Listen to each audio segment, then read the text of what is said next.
Students, welcome back to my channel. तो आज हम लोग बात कर रहे हैं ज्योग्राफी में फर्स्ट चैप्टर जो है एनवायरनमेंट की। मेरे इस चैनल पे आपको एनसीईआरटी बुक के लाइन टू लाइन एक्सप्लेनेशंस मिल जाएंगे। मैंने प्लेलिस्ट बना दिया है हर एक चैप्टर का, हर एक सब्जेक्ट का। आप प्लेलिस्ट में जाके आराम से चेक कर सकते हैं और वहाँ से आप देख सकते हैं। और अगर आपको कोई भी कमी दिख रही हो वीडियोज़ में या कुछ भी कंटेंट में कमी है तो आप कमेंट बॉक्स में लिख सकते हैं। मैं उसको आगे इम्प्रूव करने की पूरी कोशिश करूँगी। और अगर चैनल पर नए हैं तो पहले आगे बढ़ने से पहले एक बार चैनल को सब्सक्राइब कर लीजिए, बेल नोटिफिकेशन को ऑन कर लीजिए। तो हम स्टार्ट करते हैं। यहाँ पे ये चैप्टर है फर्स्ट, आर एनवायरनमेंट। एनवायरनमेंट मतलब पूरा एटमॉस्फेयर, हमारे एटमॉस्फेयर में क्या क्या चीज़ें हैं, कैसे हैं, कहाँ से स्टार्ट हुआ। आपने पहले क्लास 6 में तो ज्योग्राफी पढ़ा होगा। यहाँ थोड़ा सा एडवांस लेवल पे ज्योग्राफी बढ़ गई है आगे।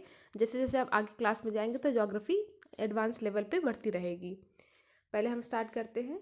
After a long vacation, when Ravi started going to school again, he noticed that the only playground next to his school was dug up. जब लंबी छुट्टियों के बाद जब रवि स्कूल जाता है तो वो देखता है कि जो एक ही प्लेग्राउंड जिसके स्कूल के पास था, अब उसको खोदा जा रहा है, उसमें गड्ढा बनाया जा रहा है। People said that a huge building with many flats will be constructed here, कि यहाँ पे एक बहुत सी बड़ी बिल्डिंग बनेगी जिसमें जैसे आप अपार्टमेंट्स देखते हैं उसमें बहुत सारे फ्लैट्स होते हैं, तो सेम में यहाँ पे एक अपार्टमेंट बनेगा। Ravi was almost in tears. Ravi ये सब बातें देख करके या सुन करके एकदम आंखों में उसकी आंसू भर आते हैं, वो रोने लगता है।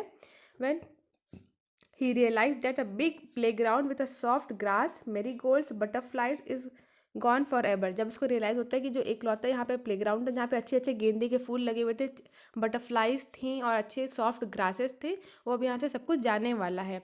He shared his feeling with his classmates. वो ये बात अब पूरे क्लासमेट्स को बताता है, अपने क्लास के बच्चों को बताता है। क्लासमेट मतलब जो आपके क्लास में बच्चे होते हैं उनको। In the assembly, morning assembly, जब सुबह प्रार्थना के लिए बच्चे जाते हैं तब वहाँ सबको बताता है। Principal to sadly observe. Principal भी सब देख करके बहुत ही दुखी हो गई थी और ये सब चीज़ें बस सैडली सब कुछ देख रही थी कि मेरे प्लेग्राउंड के साथ यहाँ पे क्या हो रहा है।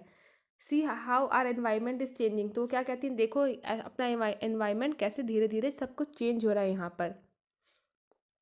फिर in the class Ravi asked his teacher. Class में फिर रवि पूछता है अपने टीचर से, व्हाट इज़ एनवायरनमेंट। ये एनवायरनमेंट है क्या, जो इतना सारा एनवायरनमेंट हो रहा है, ये एक्चुअली में ये है क्या। तो टीचर क्या बोलती हैं, whatever you see in the surrounding said the teacher.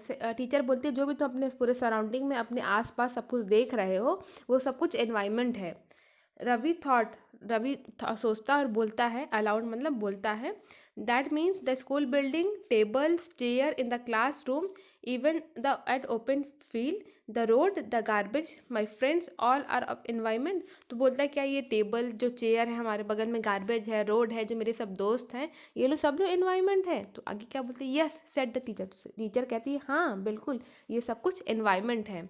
But wait, रुको तो एक minute, some objects are created by nature, for example mountain, river and trees and animals, and others are by people, for example roads, cars, clothes and book. तो बस teacher बताती है कि लेकिन कुछ चीज़ें जो मैन मेड है और कुछ चीज़ें नेचुरल हैं। नेचुरल क्या क्या चीज़ें हैं, जैसे माउंटेन नेचुरल है, रिवर्स नेचुरल है, ट्रीज नेचुरल है, ह्यूमन बीइंग भी नेचुरल है। बट जो पीपल के द्वारा बनाई गई वो रोड्स हैं, कार्स हैं, क्लोथ्स हैं, बुक हैं, ये सब मैन मेड है। आगे बढ़ने से पहले हम लोग ये बॉक्स भी पढ़ लेते हैं जो बहुत इंपॉर्टेंट है, क्योंकि आप आगे कंपटीशन में देखेंगे कि ये सब बॉक्स से बहुत सारे क्वेश्चंस बन के आते हैं। अभी मैं बीपीएससी का एग्जाम देख रही थी तो उसमें इन सब बॉक्स से ही क्वेश्चंस बन के आए हुए हैं। तो क्या लिखा है, environment is the basic support system. Environment जो है एक बेसिक सपोर्ट सिस्टम है हमारी लाइफ में। It provide the air we breathe, जो हम सांस लेते हैं, जो हमको हवा चाहिए, ऑक्सीजन चाहिए, वो एनवायरनमेंट ही हमको देता है। द वाटर वी ड्रिंक, जो पानी हम पीते हैं वो भी हमको एनवायरनमेंट देता है। द फूड वी ईट, जो हम खाना खाते हैं वो भी हमको एनवायरनमेंट देता है। और the land where we live, और जहाँ जिस ज़मीन पे आपका स्कूल बना, जिस ज़मीन पे आपका घर बना है, वो भी सब एनवायरनमेंट है। How do human being modify this natural environment. The car fumes pollute the air, और ह्यूमन बींग्स जो हम लोग हैं इस एनवायरनमेंट को कितना ही चेंज कर रहे हैं, कितना मतलब मॉडिफाई कर रहे हैं। जैसे कि कार से हमारे पोल्यूशन निकलता है, water is collected in the pond, हम लोग पॉन्ड में गंदा पानी भर देते हैं तो वहाँ से एनवायरनमेंट हमारा डिस्टर्ब हो जा रहा है। Food is stuffed in vessels and land is use to build factories, और क्या हो रहा है कि जो लैंड है इस पर सिर्फ और सिर्फ फैक्ट्रीज बना बना के सारे गार्बेज जो है नदियों में डाल डाल करके हम कितना वेस्ट कर रहे हैं इस एनवायरनमेंट का। Human beings make car, mills, factories and manufactures containers. This is how human being modify natural environment. यहाँ पे आप देख सकते हैं कि बता रहा है ह्यूमन बींग्स जो है कार बना रहे हैं, मिल्स बना रहे हैं, फैक्ट्रीज बना रहे हैं, मैन्युफैक्चर कर रहे हैं कंटेनर्स को, और इस तरह से ह्यूमन बींग मॉडिफाई पूरा चेंज कर दे रहे हैं एनवायरनमेंट को। आगे बढ़ते हैं।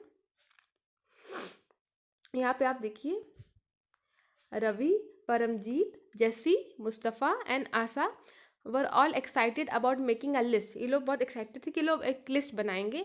Y is our environment changing, कि अपना एनवायरमेंट क्यों चेंज हो रहा है। इकबाल पूछता है it is all because of our need. ये सब हमारे जो नीड्स हैं और जो हमारे ग्रीड है, मतलब लालच, क्योंकि हम सोचते हैं आज हमारे पास एक घर है, हम दूसरा घर बना लेते हैं। आज हमारे पास एक ये चीज़ है, एक फैक्ट्री, हम दो तीन फैक्ट्री और आगे चल के डाल देते हैं। तो हमारी नीड से बढ़ के जो हमारी ग्रीड्स हैं, इनको फुलफिल करने में हमारा पूरा एनवायरनमेंट ख़राब हो रहा है या चेंज हो रहा है। आगे बढ़ते हैं हम लोग। पहले आप ये इमेज देख लीजिए। यहाँ पर ये एनवायरनमेंट के कंपोनेंट्स में नेचुरल होता है, मैन मेड होता है और ह्यूमन होता है। नेचुरल में हमारे पास लैंड हो गया, लिविंग बींग्स हो गए, एयर हो गया, वाटर हो गया, और मैन ह्यूमन मेड में जैसे हम ब्रिज बनाते हैं, पार्क्स बनाते हैं, बिल्डिंग बनाते हैं, रोड्स बनाते हैं, मॉन्यूमेंट्स बनाते हैं, इंडस्ट्रीज बनाते हैं। और ह्यूमन क्या होते हैं, जैसे पॉलिटिकल सिचुएशन हम बोल सकते हैं, इंडिविजुअल, फैमिली, ये सब हो हमारे ह्यूमन हो गए। आगे बढ़ते हैं हम लोग।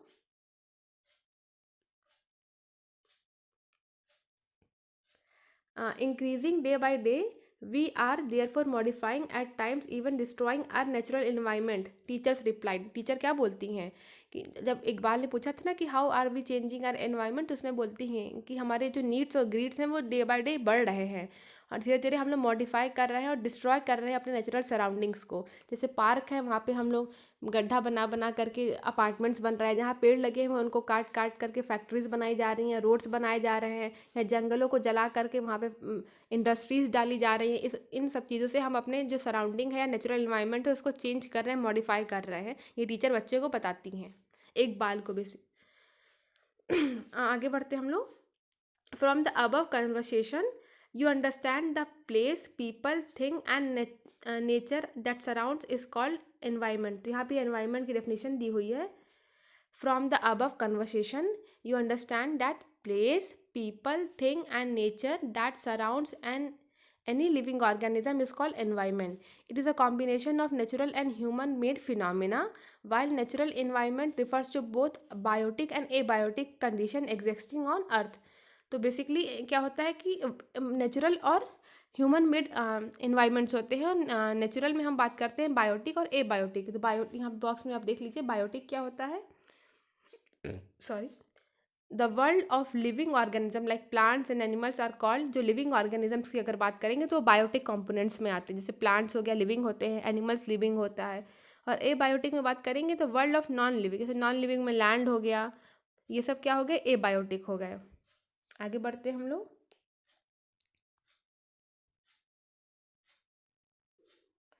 Human environment reveals the activities, creations and interaction among the human being. जो ह्यूमन एनवायरनमेंट है ये क्या होता है, एक्टिविटीज़, क्रिएशन और इंटरेक्शन ऑफ ह्यूमन बींग से पूरा खराब हो रहा है। पहले हम देखते हैं एनवायरनमेंट वर्ड आया कहाँ से। तो बॉक्स में देख लीजिए, बहुत इंपॉर्टेंट है ये वन वर्ड, या एमसीक्यू में आपसे पूछ सकता है। एनवायरनमेंट जो फ्रेंच वर्ड एनवायर है, एनवायर मीनिंग नेबरहुड है, यहाँ से आया हुआ है। नेचुरल एनवायरनमेंट क्या होता है, अब हम लोग ये पढ़ते हैं। Land, water, air and animals comprise of natural environment. ठीक है, नेचुरल एनवायरनमेंट में क्या क्या आता है, लैंड आता है, वाटर आता है, एयर आता है, प्लांट्स आते हैं, एनिमल्स आते हैं। You are familiar with the meaning of the lithosphere, hydrosphere, atmosphere and biosphere from the previous class. आपने क्लास 6 में इसको पढ़ा होगा। लिथोस्फियर अभी हमने अपनी खुद वीडियो में डाला हुआ है, वहाँ पे देख सकते हैं कि लिथोस्फियर क्या होता है, हाइड्रोस्फियर क्या होता है, एटमॉस्फियर क्या होता है और बायोस्फियर क्या होता है। Let us learn some more facts. अभी यहाँ पे थोड़ा सा और हम लोग बड़े लेवल पे इसको पढ़ेंगे। तो पहले हम लोग लिथोस्फियर से स्टार्ट करते हैं। यहाँ पर देखिए, lithosphere is a solid crust of the और the hard part of the earth. जो लिथोस्फियर होता है वो सॉलिड क्रस्ट होता है या तो हार्ड पार्ट होता है, हार्ड लेयर या टॉप लेयर आप बोल सकते हो, अर्थ की होती है। It is made up of rocks and minerals. किससे बना होता है, रॉक्स एंड मिनरल से। And covered by a thin layer of soil, और सॉइल से पूरा ढका होता है। It is an irregular shape. इसका मतलब एक शेप कोई प्रॉपर नहीं होता, इरेगुलर शेप का होता है ये। With various land forms such as mountain, plateaus, plains, valleys etcetera. ये बेसिकली क्या होते हैं, माउंटेन्स होते हैं, प्लेटूज होते हैं, प्लेन्स होते हैं, वैलीज होती है lithosphere. Land forms are found over the and are also the ocean floors. जो कॉन्टिनेंट्स होते हैं और जो ओशन फ्लोर्स होते हैं और यहाँ पे लैंड फॉर्म्स होती हैं, ये भी लिथोस्फीयर होती हैं। Lithosphere is a domain that provide us forest, grassland for grazing and land for agriculture and human settlement. It is a source of mineral wealth. तो लिथोस्फीयर क्या होता है, लैंड होता है, फॉरेस्ट होता है जो और जो लैंड हमें एग्रीकल्चर या घर बनाने के लिए, सेटलमेंट के लिए होता है, ये सब लिथोस्फीयर में आता है। हम लोग नीचे बढ़ते हैं। इमेज में आप देख सकते हैं यहाँ पर डोमेन्स ऑफ एनवायरनमेंट में कि ये बायोस्फीयर है, सॉरी ये बायोस्फीयर है, ये हाइड्रोस्फीयर है, ये एटमॉस्फियर है और ये लिथोस्फीयर। लिथोस्फीयर को देख सकते हैं, पूरा लैंड का एरिया ये लिथोस्फीयर का आ गया। आगे बढ़ते हैं हम लोग। The domain of water refer to hydrosphere. जो वाटर होता है उसको हम क्या बोलते हैं, जो पूरा पानी का एरिया होता है उसको हम लोग क्या बोलते हैं, हाइड्रोस्फीयर बोलते हैं। It compromises of various source of water and different types of water bodies like river, lake, seas, ocean etcetera. तो जो वाटर बॉडीज होती हैं वो भी हाइड्रोस्फीयर में आती हैं, जैसे river, lake, seas, oceans. It is essential for all living organisms. Of course हमको पानी तो चाहिए ना जिंदा रहने के लिए, इसलिए बहुत ही एसेंशियल कॉम्पोनेंट है लिविंग ऑर्गेनिजम्स का। फिर एटमॉस्फियर को देखते हैं। The atmosphere is a thin layer of the air that surround the earth. जो एटमॉस्फियर, जो हमारी थिन लेयर है पूरे उसको एटमॉस्फियर को बोलते हैं। अर्थ पे जो थिन पतली सी एक लेयर है उसको एटमॉस्फियर बोलते हैं। एयर की जो थिन लेयर है पूरे अर्थ पे उसको एटमॉस्फियर बोलते हैं। The gravitational force holds earth the gravitational force of the earth holds the atmosphere. जो ग्रेविटेशनल फोर्स पूरे अर्थ में है वो एटमॉस्फियर को अपनी तरफ अट्रैक्ट की हुई है। It protect us from the harmful rays and scorching heat of the sun. जो एटमॉस्फियर है हमको सन की जो स्कॉर्चिंग हीट आ रही है एकदम और हार्मफुल रेज आ रही है उससे हमको बचाती है। It consist of number of gases, dust and water vapour. इसमें डस्ट भी होते हैं, गैसेस भी होती हैं, वाटर वेपर भी होती हैं एटमॉस्फियर में। The change in the atmosphere produce change in the climate. अगर एटमॉस्फियर में हम लोग चेंज करेंगे, छेड़खानी करेंगे तो हम क्लाइमेट में भी चेंज दिखेंगे। जैसे हम लोग देखते हैं कि दिन पर दिन और गर्मी बढ़ती चली जा रही है। ये क्यों हो रहा है, क्योंकि हम एटमॉस्फियर के साथ छेड़खानी कर रहे हैं, इसलिए जो है एनवायरनमेंट चेंज हो रहा है, अर्थ चेंज हो रहा है, इससे हमारे क्लाइमेट भी इसीलिए चेंज हो रहा है। नीचे आते हैं हम लोग। Plants and animal kingdom makes biosphere. जो प्लांट्स और एनिमल किंगडम होता है ये एक साथ मिलके क्या बनाते हैं, biosphere. It is a narrow zone of the earth where land, water, air interact with each other to support life. एक पतला सा जोन है जहाँ लैंड, वाटर और एयर तीनों मिलते हैं एक लाइफ को सपोर्ट करने के लिए, उसको बायोस्फीयर बोलते हैं। फिर होता है एक इकोसिस्टम के बारे में यहाँ पे दिया हुआ है और पूछा भी हुआ है व्हाट इज इकोसिस्टम। इकोसिस्टम क्या होता है, it is a system formed by the interaction of all the living organisms with each other with the physical and the chemical factors of the environment in which they are all are linked to transfer the material and energy। तो यहाँ पे देखते हैं eight N NCC camp. आप college में जाओगे तो NSS और एनसीसी का कैंप लगता है, तो वही पे बात हुई है कि एनसीसी कैंप है, आपके स्कूल में भी अब लगने लगा होगा। एनसीसी कैंप में Ravi class was standing. Ravi की क्लास वहाँ पे खड़ी थी एक लाइन बना करके। जैसी एक्सक्लेम, जैसी बोलता है what a heavy down what a heavy down vapour, it reminds me of my home in Kerala. कहता है कि कैसा हो गया है ये एनवायरनमेंट, कैसा हैवी डाउन वर हो गया है, तो ये मुझे अपने घर केरला की याद दिला रहा है। You should come and see how pores and pores and pores over the lush green fields and coconut platforms. तो बताता है कि केरला के बारे में बताता है कि वहाँ का एनवायरनमेंट या वहाँ का कंडीशन कैसा है। Here from Heera from Jaisalmer exclaim. तो जो आप फिर से देखिए, Heera from Jaisalmer exclaim we get no rains, we only see kikar and sands as far as our eye can. तो हीरा क्या बोलती है, हमको सिर्फ वहाँ पे तो जैसलमेर में से कोई बारिश नहीं मिलती, सिर्फ और सिर्फ सैंड या रेत हमको वहाँ पे दिखाई देती है। But you also find camels, Ravi said, पर तुमको तो ऊँट भी वहाँ पे मिलता है, ऊँट भी तो दिखाई देता है जैसलमेर में। ठीक है, रवि फिर ये बोलता है। फिर हम आगे नीचे देखेंगे तो ये पूरी एक इमेज है इकोसिस्टम की, जो परफेक्ट फिगर आप इकोसिस्टम का यहाँ पे इसको कह सकते हैं। हम लोग नीचे बढ़ते हैं। पहले सबसे पहले आप इस बॉक्स को देखिए, जो बॉक्स बहुत ही इंपॉर्टेंट है, क्योंकि ये अभी बीपीएससी का एग्जाम हुआ था जिसमें ये क्वेश्चन पूछा गया था कि वर्ल्ड एनवायरनमेंट डे कब सेलिब्रेट होता है, 5 जून को। ये आपके एमसीक्यू में बन के आ सकता है, आपके कंपटीशन लेवल का जब आप एग्जाम देंगे अपने आगे चल के 12th के बाद, तो उसमें भी ये क्वेश्चन पूछता है, हमेशा पूछता है, हर दूसरे एग्जाम में आपको ये क्वेश्चन दिखाई दे जाएगा। फिर आगे यहाँ हीरा क्या बोलती है, not just camels we can also you if you visit our desert you will see snakes lizards and other insects too. तो वो बताती कि सिर्फ कैमल ऊँट ही नहीं, तुम्हें अब हमारे मतलब रेगिस्तान में या डेजर्ट में आओगे तो तुमको स्नेक्स भी मिलेगा, लिजर्ड्स भी मिलेंगे और भी सारे इंसेक्ट्स मिलेंगे। फिर रवि सोचने लगता है, Ravi wondered why do the animals the vegetation and the people living vary from place to place are they are related to each other.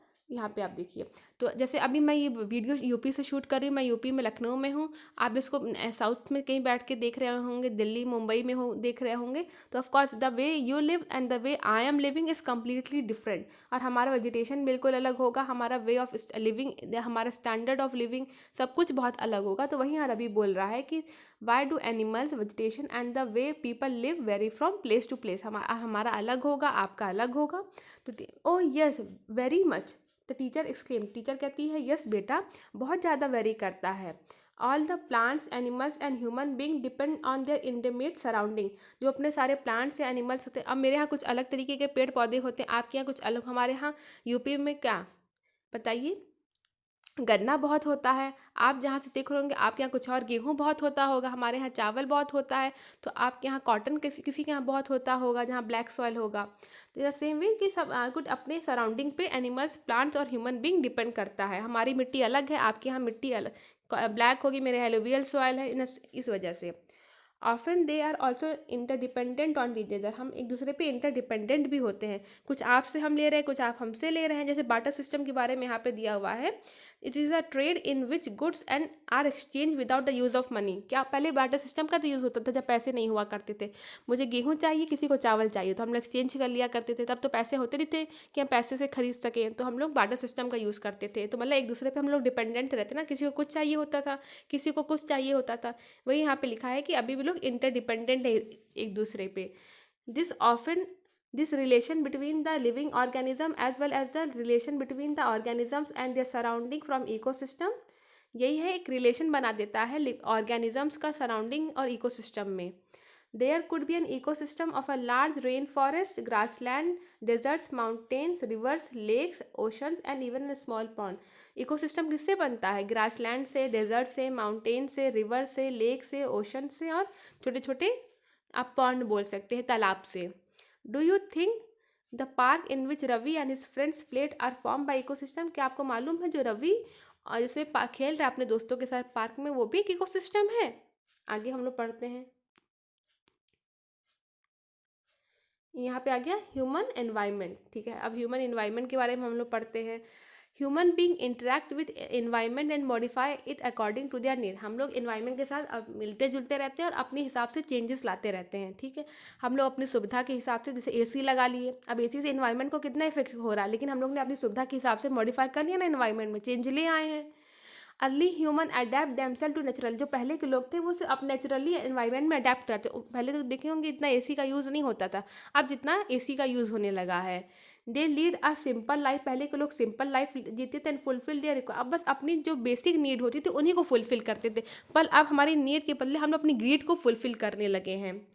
With time need grew and because of more, यहाँ पे लिखा हुआ है with time need ग्रू, समय के साथ साथ जो हमारी नीडें हों बढ़ती चली गई, एंड बिकेम मोस्ट वेराइड, और मतलब विस्तृत होती रह गई, एसी चाहिए, कूलर चाहिए, फ्रिज चाहिए, रेफ्रिजरेटर, इन सब चीज़ों को यहाँ पे लिखा हुआ है। Human learn new ways to use and change environment, अब हम नए वेज सीख गए हैं, हम नए नए गैजेट्स लेकर आ रहे हैं और एनवायरनमेंट को चेंज करने लगे हैं। They learn to grow crop, domesticate animal and led a settled life, अब क्या हो गया कि हम क्रॉप ग्रो करना, और जब से ग्रीन रेवोल्यूशन आ गया तो हम क्रॉप को ग्रो करना लार्ज स्केल पर सीख गए हैं, हम ज़्यादा केमिकल और फर्टिलाइजर का यूज़ कर रहे हैं क्रॉप्स को ग्रो करने के लिए। The wheel was invented, surplus food was introduce, the barter system emerge, the trade started and commerce develop, पहले क्या था कि नॉर्मल बार्टर सिस्टम था, ट्रेड थोड़ा बहुत था, कॉमर्स डेवलप हो रहा था। Industrial revolution enable a large scale product, जब से इंडस्ट्रियल रेवोल्यूशन आ गया या ग्रीन रेवोल्यूशन आ गया, अब तब से क्या हो गया कि लार्ज प्रोडक्शन बढ़ गया, चाहे इंडस्ट्री से रिलेटेड हो चाहे एग्रीकल्चर में हो गया, हम प्रोडक्शन को ज़्यादा से ज़्यादा बढ़ाना स्टार्ट कर दिए हैं। ट्रांसपोर्टेशन बिकेम फास्टर, अब ट्रांसपोर्टेशन भी अब देखेंगे, अभी वंदे भारत ट्रेन आ गई है और हाई स्पीड ट्रेन्स आने लगी हैं, तो ट्रांसपोर्टेशन भी हमारा बहुत ही ज़्यादा फास्टर हो रहा है। हम चाहे तो इससे भी ट्रांसपोर्टेशन का वंदे भारत से भी यूज़ कर सकते हैं ट्रांसपोर्टेशन का। पहले हम नॉर्मल ट्रेनें यूज़ करते थे ट्रांसपोर्ट के लिए, अब ट्रक्स या बस यूज़ करते थे, अब हम चाहे तो वंदे भारत ट्रेन से भी ट्रांसपोर्ट कर सकते हैं। Information revolution made communication easier and speedy, अभी क्या हो गया है देखिए, इन्फॉर्मेशन में कह सकते हैं 5G आने लगा है, वाईफाई सबके घरों में लग गया है, फिर कुछ दिन में 6G आ जाएगा, जापान में तो 7G चल रहा है इस समय। तो ये बात यहाँ पे लिखी हुई है कि कैसे ट्रांसपोर्टेशन हो गया, इन्फॉर्मेशन रेवोल्यूशन हो गया, इंडस्ट्रियलाइजेशन हो गया, ग्रीन रेवोल्यूशन हो गया, एनवायरनमेंट में कितना चेंज ला रहा है। जैसे 5G से क्या हो गया, जो रेसेस निकल रहे हैं वो बर्ड्स के लिए बहुत ही हार्मफुल है। इस आप देखेंगे अब दिन पर दिन चिड़िया बहुत कम हो रही है, इसीलिए आपको अब गर्मी का दिन भी आ गया है, आपको अपने घर के आगे पानी, चिड़ियों के लिए दाना, कुछ भी खाना रखना ज़रूरी है, तभी वो और ज़्यादा इम्प्रूव होंगी, उनकी पॉपुलेशन में इम्प्रूव आएगा। Have you ever thought why you have love eating juicy watermelon in summer and hot roasted peanuts in winter, आपको मालूम है क्योंकि आपको जैसे वाटरमेलन हो गया, मस्क मेलन हो गया, ये सब गर्मियों में खाना क्यों पसंद, ये सब आप जाड़े में तो नहीं खाते हैं, ये सब बेसिकली आप गर्मियों में ही खाते हैं।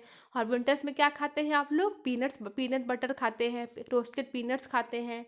A perfect balance is necessary between the natural and human environment, क्योंकि अब गर्मियों में जो खाया जाता है वही ना खाएंगे, अगर जाड़े का चीज़ खा लेंगे तो हम लोग बीमार पड़ जाएंगे, इसलिए एक परफेक्ट बैलेंस चाहिए हमारे एनवायरनमेंट और नेचुरल थिंग्स में भी। जैसे हमारी बॉडी को एक परफेक्ट बैलेंस चाहिए, वैसे एनवायरनमेंट को भी एक परफेक्ट बैलेंस चाहिए। Human must learn to live and use the environment in harmonious way, humans को एक अच्छी और मतलब अपने नीड की बदले में ही एनवायरनमेंट को यूज़ करना चाहिए, नहीं कि ग्रिड को भी ले आए उसमें, आज एसी भी लगा लिया, कूलर भी लगा लिया, एक घर में 4-4 एसी लगी हुई है, तो ये भी तो गलत बात है। Noori, a girl from Mizoram from Rabi's class often talks about the lush green surroundings, नीचे आते हैं हम लोग। Noori from a girl from Mizoram from Rabi's class often talks about lush green surrounding to her village। नूरी कौन, जो मिजोरम की लड़की है, वो वहाँ की ग्रीनरी या सराउंडिंग्स के बारे में बात करती है। Seeing a Ravi upset at having a lost, जब देखती है रवि के अपसेट हो गया है, उसका प्लेग्राउंड खो चला गया, वहाँ पे गड्ढा बन रहा है क्योंकि वहाँ फ्लैट्स और अपार्टमेंट्स बनेंगे, तो नूरी इन्वाइट करती है रवि को कि अब मेरे घर आओ, कभी मेरे स्टेट मिजोरम आओ वेकेशंस में घूमने के लिए। रवि's teacher asked the students to draw a landscape, house and activities of the people and the places they have visited during the holidays. उसके बाद उसकी टीचर भी उसको कहती हैं, पूरे क्लास को बोलती हैं कि जो जो जगह आप लैंड इस वेकेशन में गए थे उन प्लेसेस और पीपल्स का एक लैंडस्केप बनाइए आप लोग। ओके स्टूडेंट्स, तो यहाँ पे चैप्टर खत्म हो जाता है, एक्सरसाइज शुरू होती है, इसको हम लोग नेक्स्ट वीडियो में करेंगे। और आपको अगर वीडियो अच्छी लगी तो इसको लाइक कर दें, चैनल पे नए हैं तो सब्सक्राइब कर लें। So thank you class, and जो भी आपको कुछ लिखना हो कमेंट बॉक्स में आप लिख सकते हैं, मैं अपने वीडियो को इम्प्रूव करने की पूरी कोशिश करूँगी, और कोई सजेशन देना हो तो आप उसको भी दे सकते हैं। तो थैंक यू।